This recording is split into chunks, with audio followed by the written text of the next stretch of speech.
Thank you. Good afternoon, everyone. The Office of the Vice President would like to thank everyone for joining us on our Thanksgiving, and would like to wish everyone a very Merry Christmas, and I hope that you spend your Christmas and holidays with your loved ones and your families. Thank you. Questions? Hi, ma'am. Good afternoon. Mads po from Net25. Ma'am, you decided not to go na sa NBI. Though, in a statement kanina, sinabi naman ni Director Santiago na magiging papa sila sa investigation. What's your take on this po? Yes, ma'am. The lawyers presented me with options, and I asked them if I needed to go to the NBI for the subpoena, and then they said that I have options not to go. I can send a letter, I can send a position paper, I can send an affidavit. And so we decided that a letter will be sent to the NBI. And then with regard to patas, I don't think magiging patas itong investigasyon na ito, dahil kung nakita nyo naman yung mensahe ng Pangulo na sinabi niya na ganitong kriminal na mga, sorry hindi ko maalala yung exact words na sinabi, pero sinabi niya ganitong mga kriminal na ageist. Sinabi niya ganitong mga kriminal na gawain na hindi ko palalampasin. So, makita na natin, no, the pronouncements of the President, meron ng bias doon. And kung nakita niyo rin yung interview ng isang USEC ng Department of Justice, sinabi niya, a threat is a threat. Well, if you're a lawyer, you would argue na no, there's several kinds of threats, but nakita niyo na doon pa lang sinabi na niya kung ano yung position niya. At as a USEC of DOJ, we expect that that is the position of the Department of Justice. So kahit pa man pumunta ako doon, hindi ako pumunta doon, we believe, and I believe, that we, meaning the lawyers and I, believe that cases will be filed. So kahit pang sabihin nila na merong investigasyon, sa simula pa lang, nag-desisyon na sila na mag-file sila ng cases. Well, clarification lang. Nabanggit niyo po, nagpadala kayo ng letter. Aside from that, magbibigay po ba tayo ng affidavit or statement po? Hindi na. Tinanong ko sa lawyer kung idadagdag ko pa ba yung affidavit ko. Sabi niya hindi na daw kasi nilagay ko naman na doon sa letter, kung ano yung sasabihin ko sa affidavit. Thank you. Good afternoon, Ma'am Celerina Motos from NHK. You have mentioned that there are already biases on how the government or the DOJ treat your case. So what would be the worst case scenario na nakikita ninyo na maaaring mangyari sa inyo? Okay. Ang worst case scenario, thank you, Ma'am Cel. Ang worst case scenario na nakikita namin is removal from office, impeachment, and then patong-patong na mga kaso, multiple cases to be filed, which the lawyers already told me to expect as well. That is why I just decided not to go to the NBI, because clearly the pronouncements of the President and the USEC of DOJ point to cases to be filed. So, parang may nag-base before that it could be like a violation dun sa anti-terrorism law and standard, which are non-bailable offenses. So, could that be part of the worst case scenario na hindi kayo i-arrest kayo just in case and no bail? Yes, that could be as well. That is a possibility, ma'am, for cases that are without bail. And as I said, when we read the subpoena, I read there, it was for grave threats na hindi naman grave threats yung ginawa ko under the revised penal code, and it is for anti-terror law. So napaisip ako, bakit anti-terror law ang iniimbestigahan nila. And then, it's not the first time that I've heard of the anti-terror law used against a person. So, the first time I read about it, they used it against Congressman Ari Teves. So, I inquired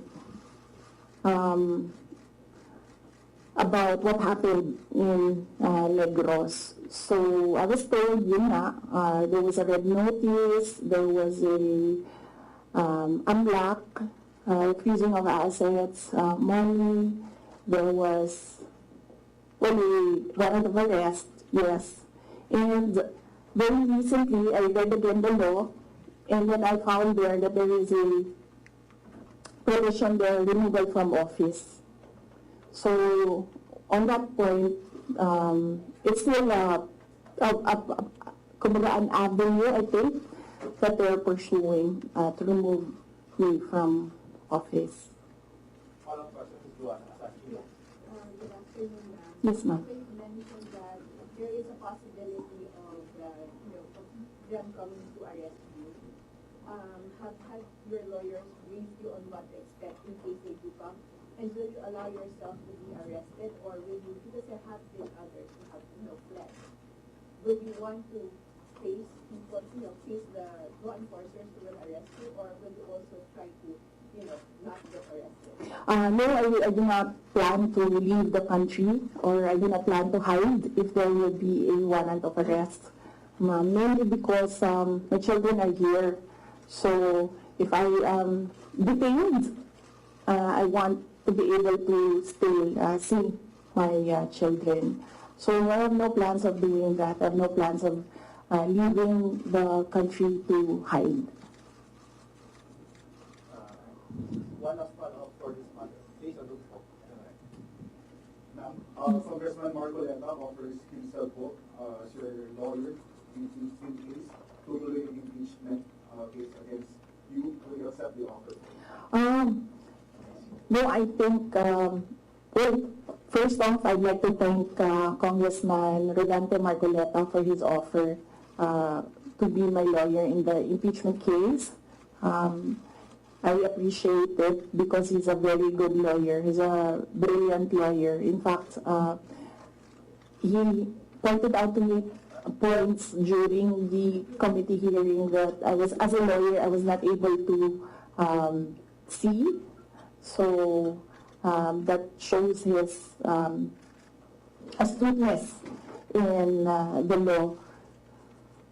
But I feel that he will better serve the country if he remains as a member of the House of Representatives. That is what is important right now. We need good public servants, good leaders, good officials in government. And I assure everyone that we already have lawyers helping us. In fact, the moment that Franz Castro announced last year that they are planning to file an impeachment, we already talked to lawyers who will handle the impeachment case at the time. But now, cases pala. So we just need more lawyers. And we already discussed this with the first team that we hired as lawyers. Another follow-up. Please go ahead.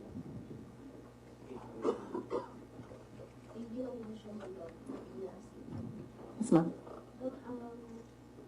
I just want to ask how are we preparing, or what are our preparation, and how are we going to respond to the impeachment for the worst case scenario? Oh, okay.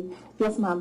So, very recently, we had a meeting with the lawyers, and what was discussed there was the arrangements, because we needed more lawyers. We are expecting another impeachment case now, so this may be 3 impeachment cases. So, and then we will await official copy of the articles of impeachment so that they can prepare the defense. We already have advanced copies of what is filed in the House of Representatives, and they're starting preparatory works right now. Sorry, sir.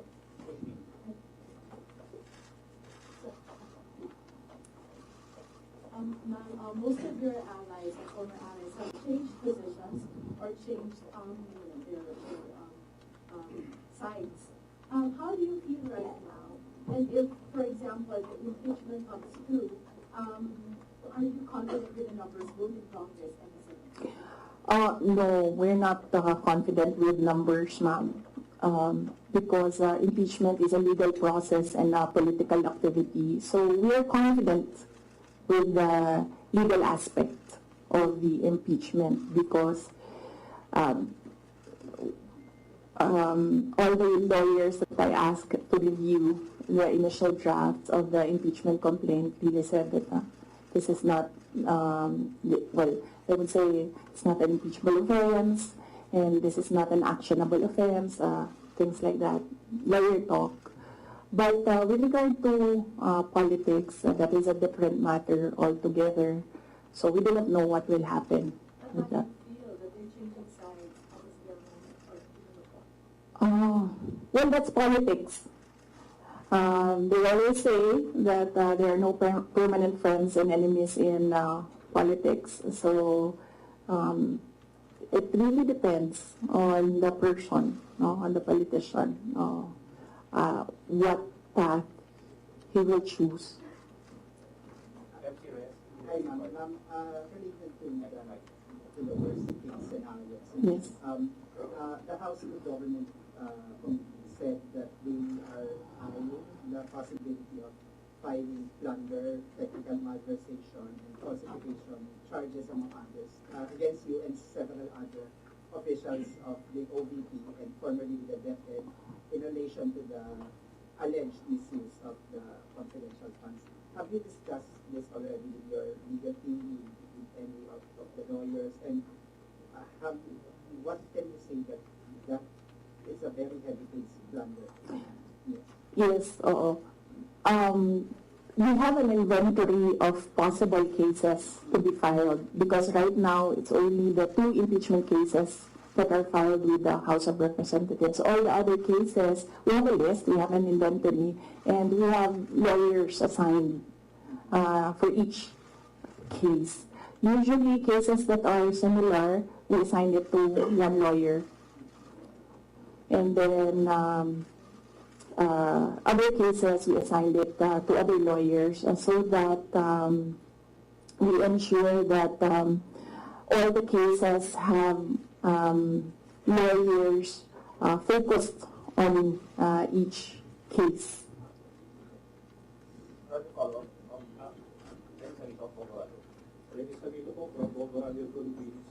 Ma'am, na-consult niyo na ba yung family niyo about this? Dahil kanina nabanggit niyo kung gusto ng lawyer about sa family.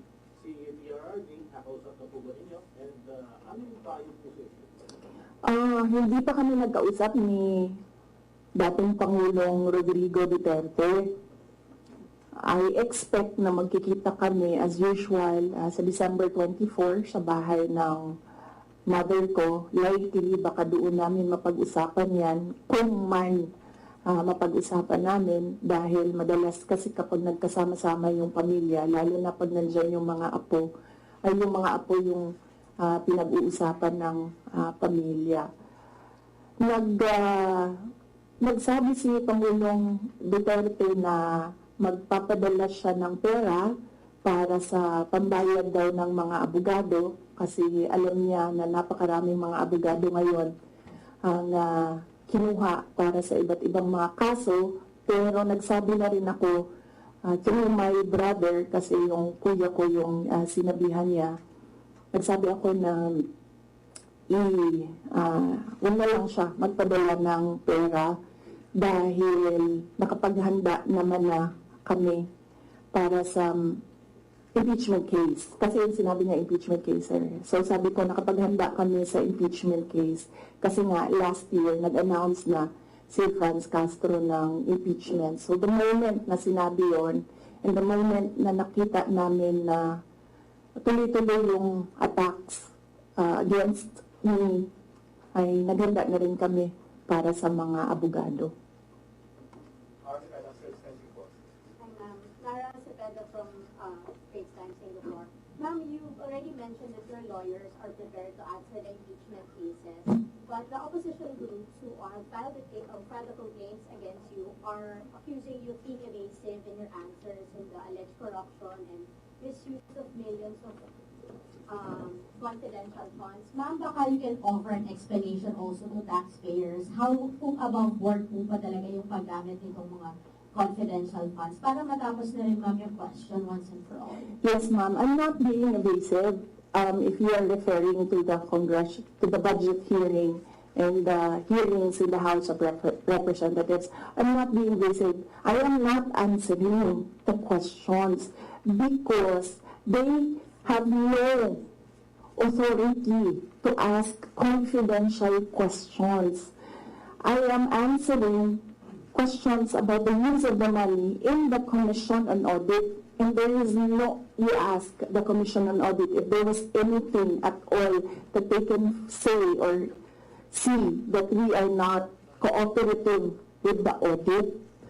So it is wrong to say that I am evasive. I am definitely not answering questions about the use of the fund, about confidential funds, because it pertains to national security and the lives of the people involved in intelligence operations.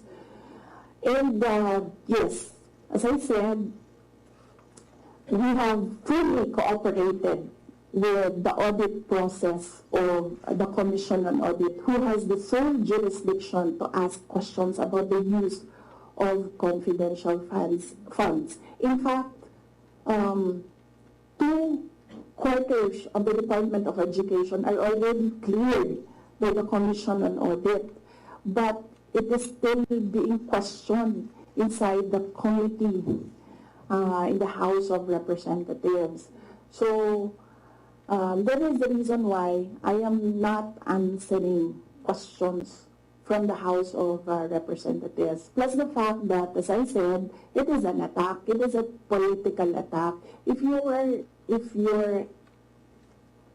in aid of legislation and you want to legislate about confidential funds, you do not target one office and terrorize and torment the employees of that office.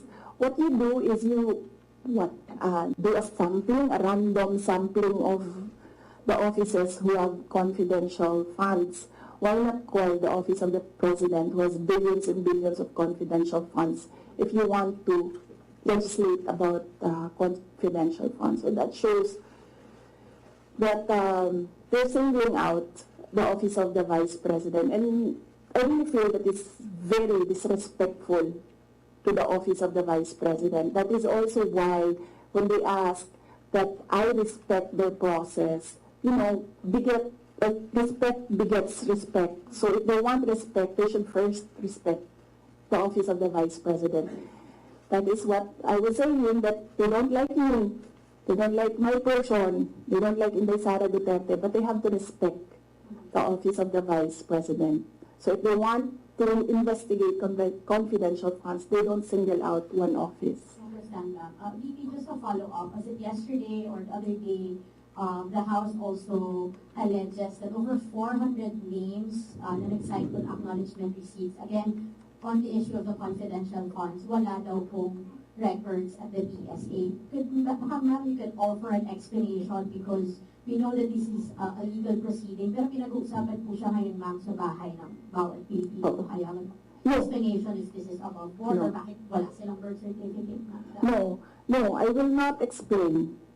I will not give an explanation because it will entail that I explain intelligence operations which will compromise officers who do intelligence operations. It will really compromise how they work. So no explanation will be given to the members of the House of Representatives. One final follow-up from me, ma'am. Then what's your response to accusations that an office like the DepEd and the OVP have no jurisdiction naman to have these confidential funds that are spent for national security?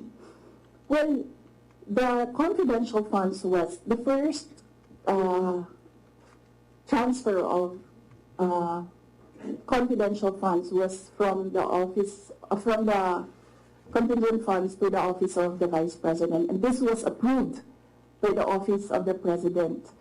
The next year confidential funds was 2023, and we submitted it to the Department of Budget and Management. It was approved by the Department of Budget and Management, and therefore it implies that it was approved by the Office of the President because it was included in the National Expenditure Program, the NEP. So, and then it was approved by Congress as well.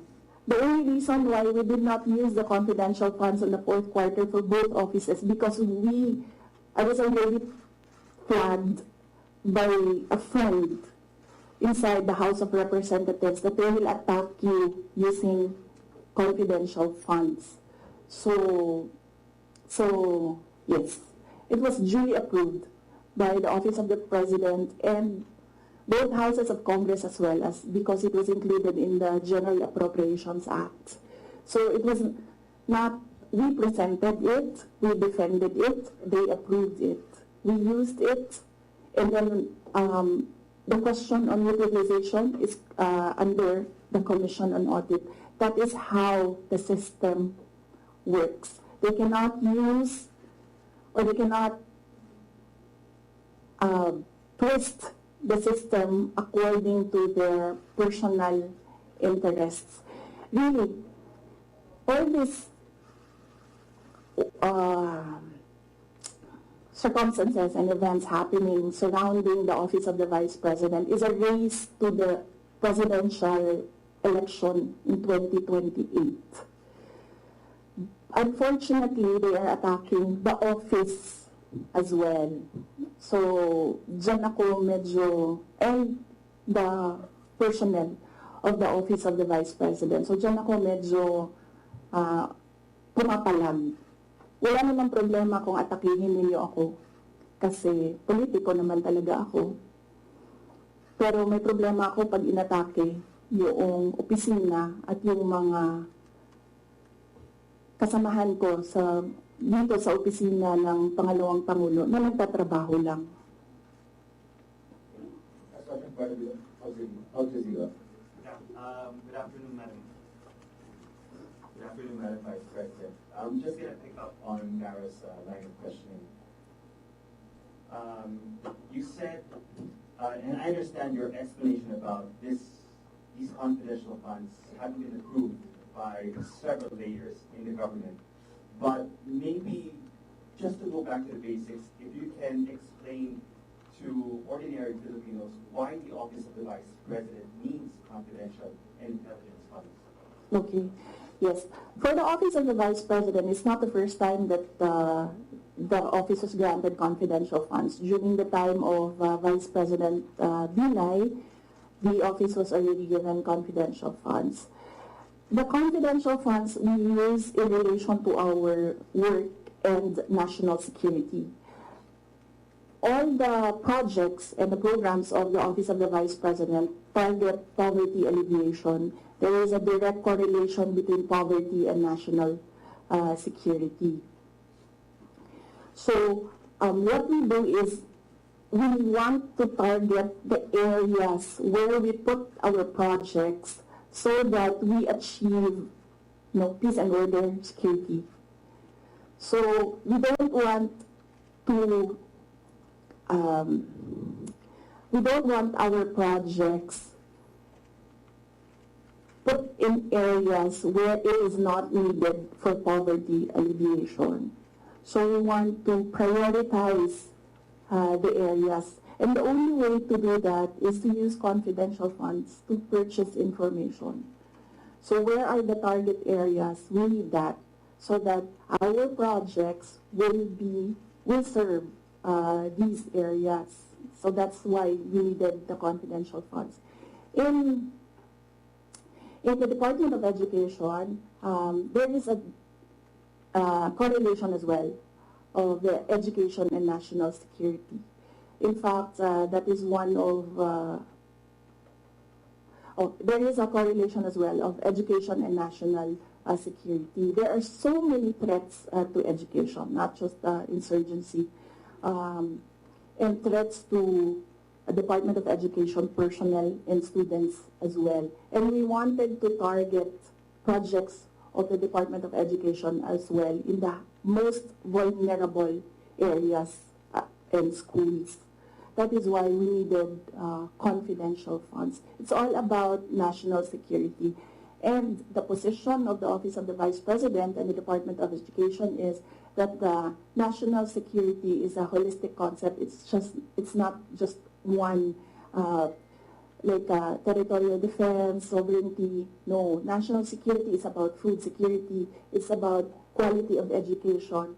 It's about poverty alleviation and everything else that we need to do as a country to get us out of this poverty rut. But you are in the NPFL camp, so couldn't have your offices work in the NPFL camp as well as other government agencies that actually have national security mandates? In the NDFL CAP, they are only about ano yung ng LCAP? And local armed conflict. And local community and conflict. And local, there, LCAP. So that is very specific to that local conflict and communism. So as I said, the projects and the programs of OVP target poverty alleviation, and there's so many factors affecting poverty. And there are so many threats to education, not just insurgency. But there are also other government agencies with national security mandates that you can work with, your offices can work with. Yes, that is true, but we work far faster if we are allowed to purchase information and target our projects immediately on the certain school or certain barangay or certain municipality. We move faster if we can target our projects. Okay.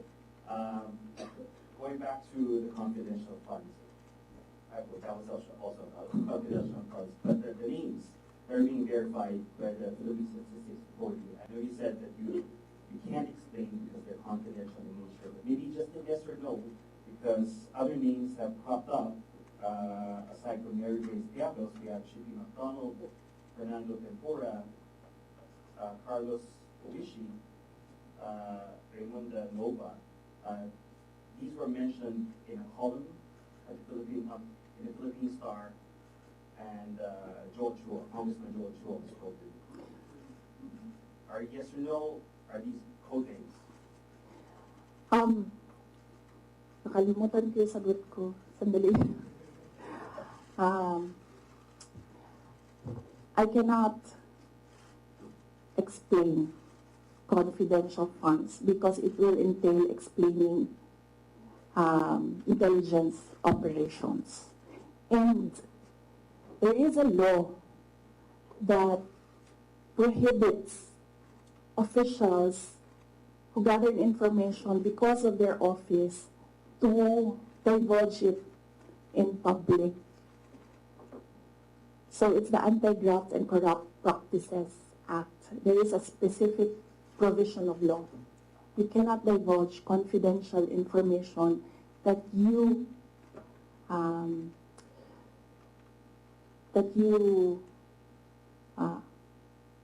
received while in office. So you won't even say these are No, that because code names? that will add to cases that may be filed against me. One last, sorry. Yes. Why the choice of a letter submitted to the NBI instead of an affidavit? Wait, hold on. I can answer. I can give you a very short answer with regard to ARs. I had nothing to do with the preparation of ARs. It went down to the grassroots level. So I had nothing to do with preparations of ARs. I was up here in the structure and money went down for information.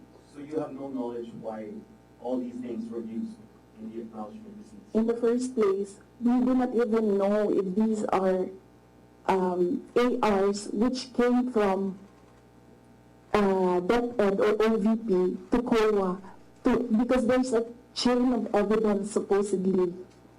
In law, there's a chain of evidence, handling of evidence. So right now, nobody can really answer that because nobody knows if these ARs are true. Because we don't know if it came from us. That's what they're saying. That's what they're alleging. Yes, that's what they're saying. The OVP submitted to COA. Yes, but there is a legal process in the custody of evidence. So right now, we really cannot say if the ARs came from us. Because the ARs that I would ask, it's not been checked with the ARs that are with them. You're denying that the ARs... No, I'm just saying that we do not even know if the ARs with us are the ARs that are with them. Because the ARs from the field, going to the office, going to COA, that's not how you do legal work. It's not how you do legal work. There's a very stringent process in evidence. That is why even if there is no law prohibiting a person from divulging confidential information, person cannot answer that because we do not know if that paper that they're holding was the paper that came from the OVP and DepEd. Because there was no marking of exhibits. That was what I was telling Congressman Chua.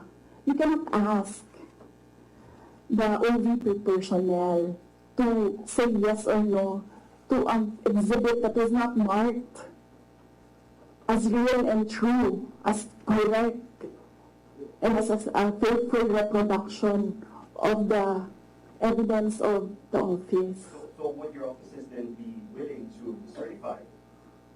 No, because there is no question about that. From the Commission on Audit, it's only a congressman saying that this paper and asking what is this paper about. There is no case.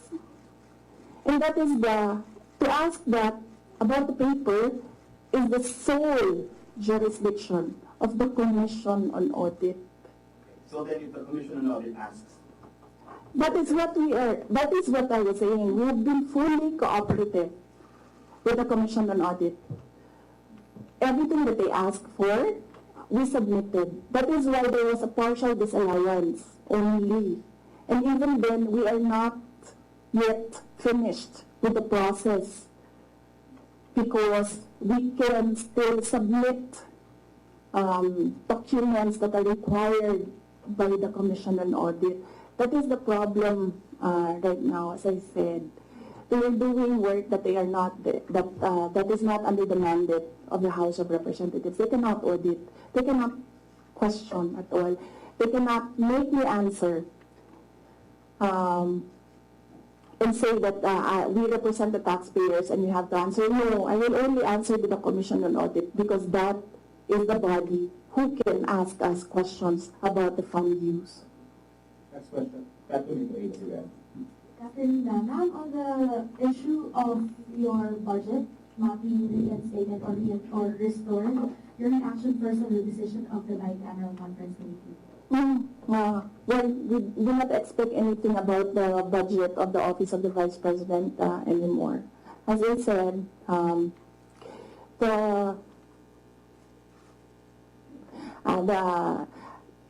before I was saying that I am not the problem. I've been saying that I am not the problem. The problem of the Philippines is kahirapan, kagutuman, corruption, and all the other peace and order issues.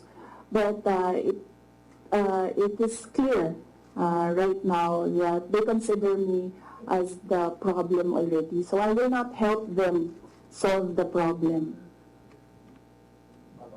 Ma'am, a follow-up question. It's nearly January already. Your office will be filing a new budget request for 2026. How much do you intend to ask from Congress for 2026? We've not discussed that. We need to wait for the budget call because the budget call outlines the rules of your proposal for budget for your office. So we need to read the budget call before we can sit down and discuss a budget proposal for the Office of the Vice President. Ma'am, at top of mind, are you still considering to hike the 733 million, or will you be happy operating the same expenses in 2026? I cannot answer that because there are rules. They usually put conditions in the budget call, and we really need to read the budget call to draft a proposed budget.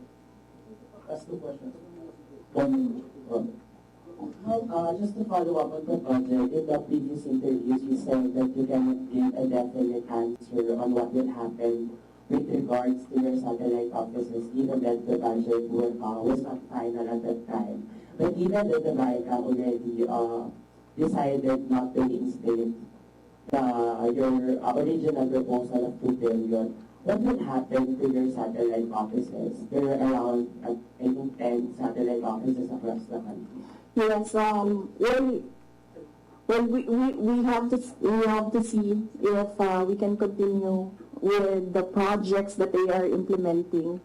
We need to see if the projects are still there, and then if they can still implement the projects. That is something that we have to discuss with the execom of the Office of the Vice President.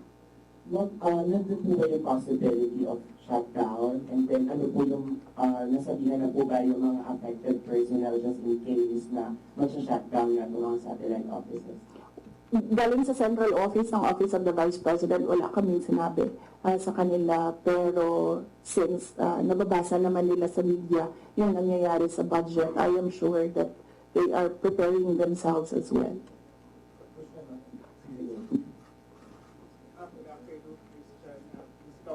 Ma'am, it was mentioned before na po-pull out yung security nyo at papalitan. Meron na po bang update dito? Tsaka sumunod po ba kayo sa iyo regarding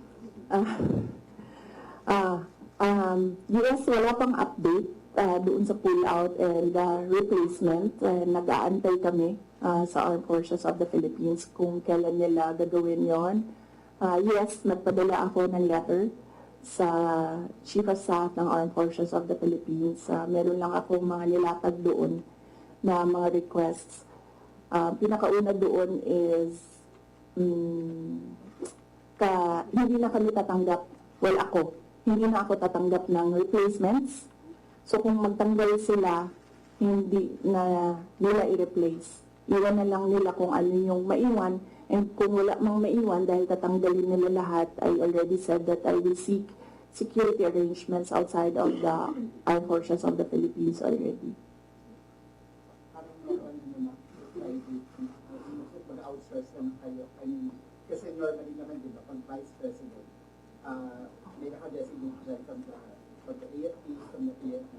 So, dahil nga, yun nga, may pull out, and so, ang plano nyo para mag-outsource na kayo. Yes, we are exploring private security services. Yes. So, my husband, ma'am. Huh? Would that be construed as a private? No, because there are professional security services. So that's not considered as a private army. And I do not know if these individuals are allowed to bring guns. So that makes them less of an army, ma'am, kung wala silang baril. Hindi ko alam yun sa professional security services. But that is one option that we are preparing for in case there is a pull out of the entire security detail from the Armed Forces of the Philippines. Initially, I asked my husband, and then he said that he'll make arrangements. Out of pocket now. How much are you estimating for that? wala pa kaming ano, we have not requested for proposals yet from service providers. We have not requested a proposal yet. So, but I think only Filipino organizations or agencies are allowed that kind of service within the Philippines. I think, Mama, I do not know. But I know that they are Filipinos, yes. No, I don't. No, ma'am. No. But, no, I do not feel secure. As I said, that there's always been bias because when we see, say for example, DOJ, iniimbestigahan nila yung press con. Pero hindi nila iniimbestigahan kung bakit kami umabot doon sa press con na yun. Iniimbestigahan nila ang threat ko, no? Pero they've not ever investigated threats against me, which are all documented, but we do not give them the information because we don't trust them at all.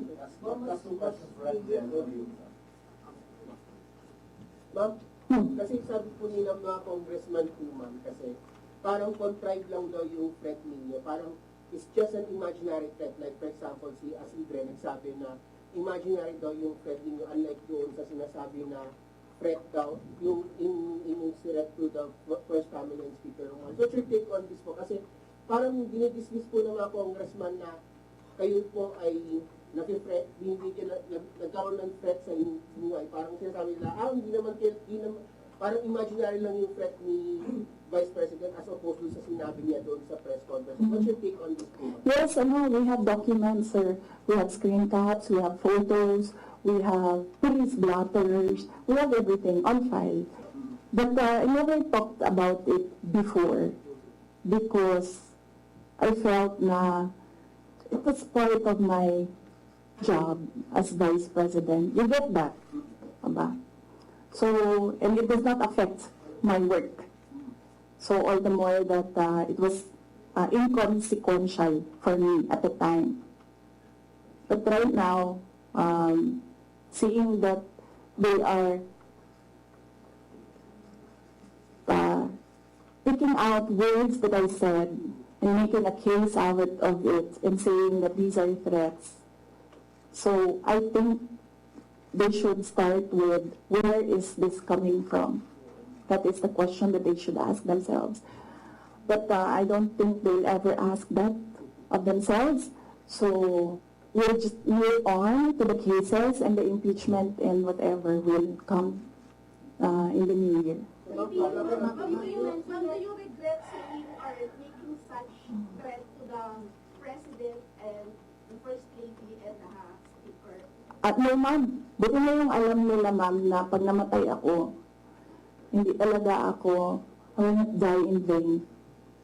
You mentioned the 2028 presidential elections that all of the attacks of the Marcos government now is all connected to 2028. The last time, the sitting vice president, a very popular sitting vice president, was investigated for corruption allegations and refused to respond in the public forum.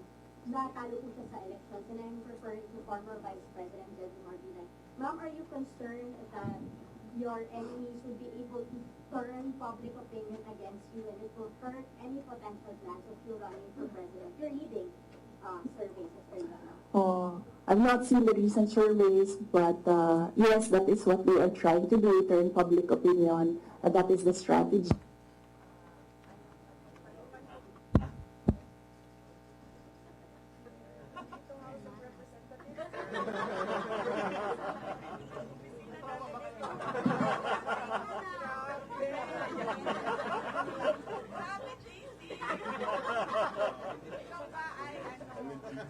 Agent.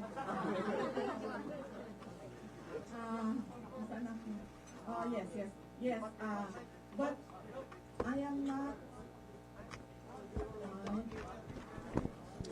Yung mga may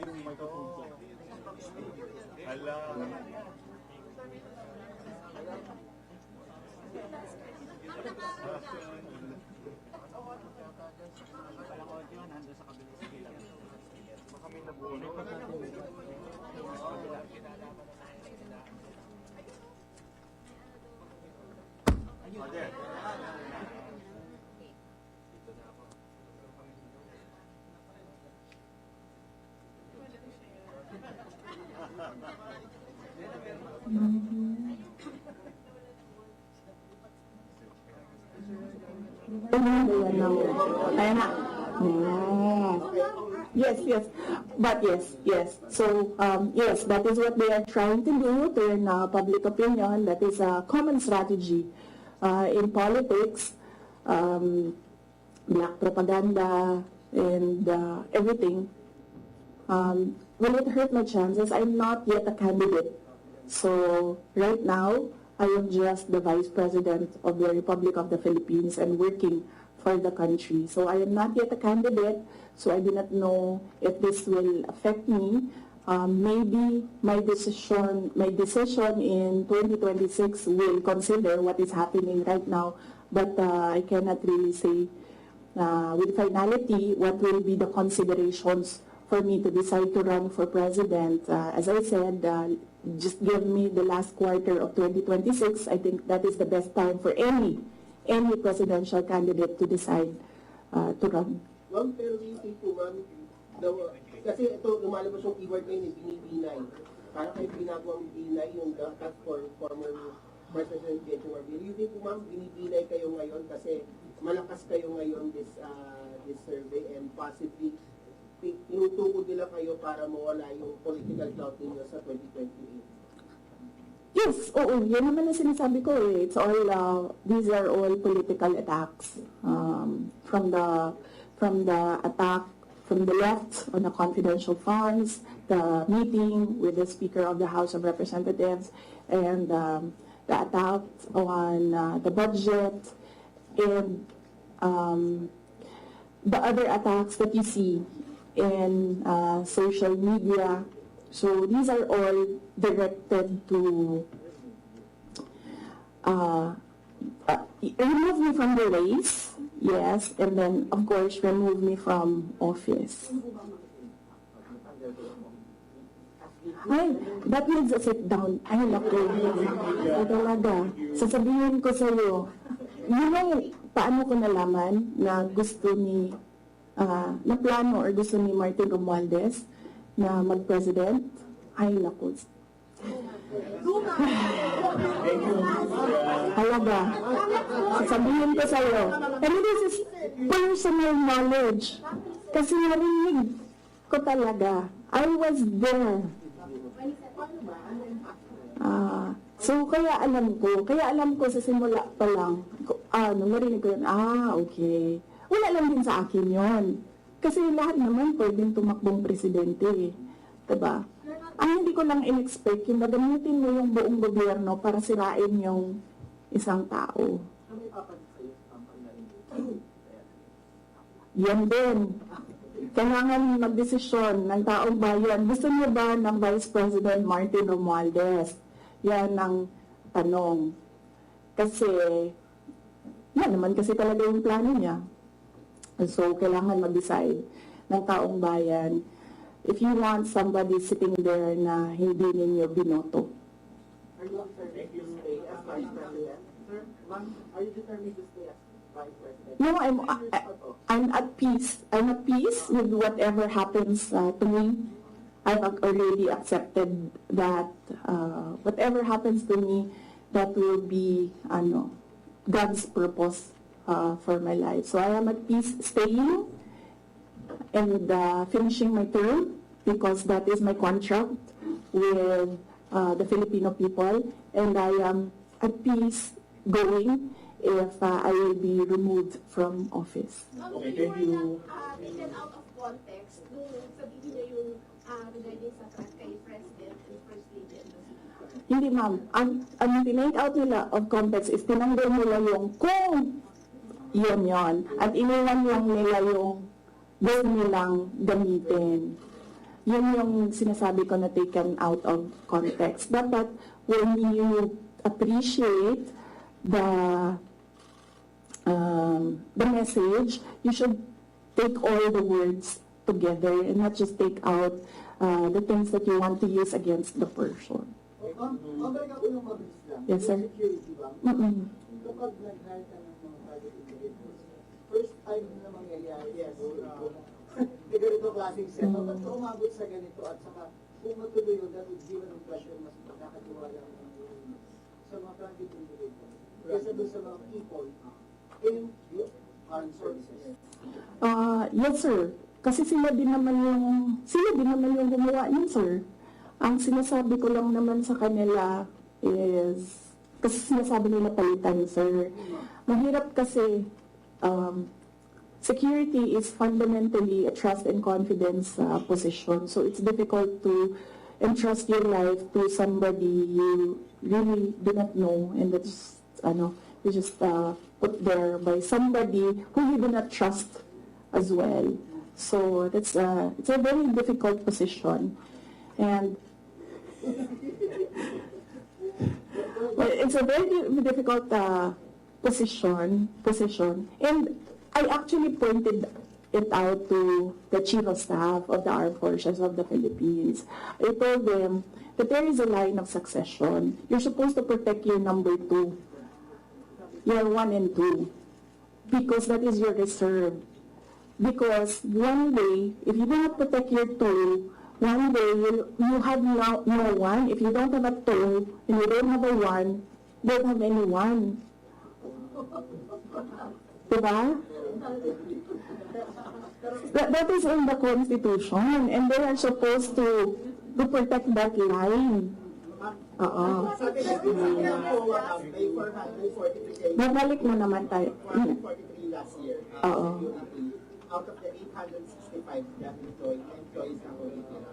So, with that regard, yung plan yung pag-outsource ng private security, do you plan to get that same number of security or much higher, considering that you said that you have yung 400 plus, approximately 400 plus, it was combined PNP and AFP personnel. When the PNP pulled out all the personnel of PNP, ang naiwan na lang is 334 AFP personnel, and not all of them are working for security.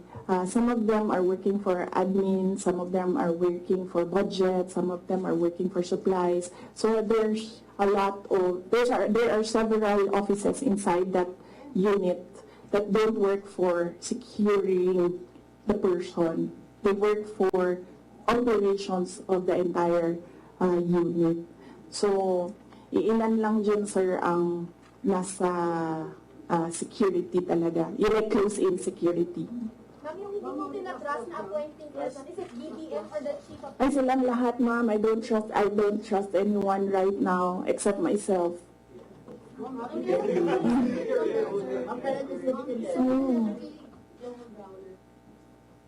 Hindi ko na maalala. Ito lang nakaraan. I think this week siguro or last week. I don't trust my memory on that, pero very recently. Yes. Thank you. Sana naman next year na tayo magkita-kita ulit, ha?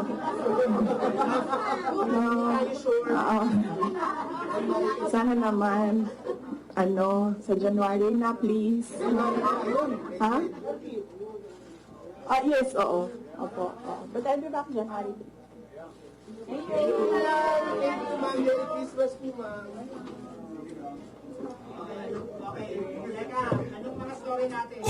Subscribe to SMNI News Channel and turn on the notification bell to keep you up to date. Also visit our official social media accounts and join our community on Viber and Telegram.